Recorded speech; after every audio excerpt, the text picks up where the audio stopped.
Europe Soir Weekend, Wendy Bouchard. Vous êtes sur Europe 1, 19h19 et peut-être déjà d'ailleurs sur votre lieu de vacances avec une météo capricieuse, mais vous êtes arrivés. Alors allez-vous croiser la foule ? Comment composer avec les menaces du variant en fonction de la densité de touristes ? On fait un point sur les grandes tendances de cet été 2021 avec vous, Didier Arinaud, bonsoir. Bonsoir Wendy Bouchard. Vous êtes directeur de ProTourisme. D'ailleurs, après tant de frustration, les Français vont-ils partir plus massivement cet été ? Est-ce que c'est acté ?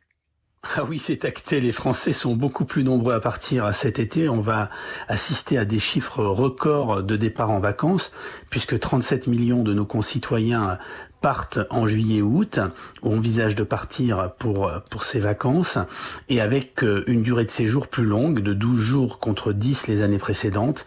Ça signifie qu'il y aura beaucoup plus de nuitées, donc beaucoup plus de monde dans les destinations de villégiature, et ça compensera largement la baisse importante des clientèles étrangères, que ce soit les clientèles européennes, ou pire encore, les clientèles lointaines.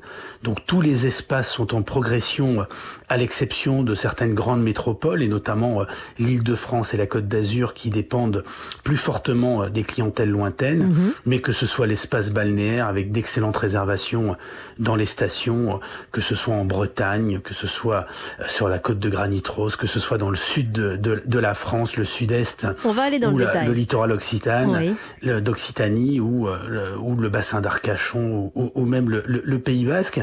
Mais les destinations de montagne sont aussi en progression, donc on peut dire que les indicateurs sont au vert, et même le risque de variant nous touche moins, puisqu'il y a véritablement danger lorsqu'on part dans des destinations étrangères, mais pour l'instant les taux sont relativement faibles. Alors,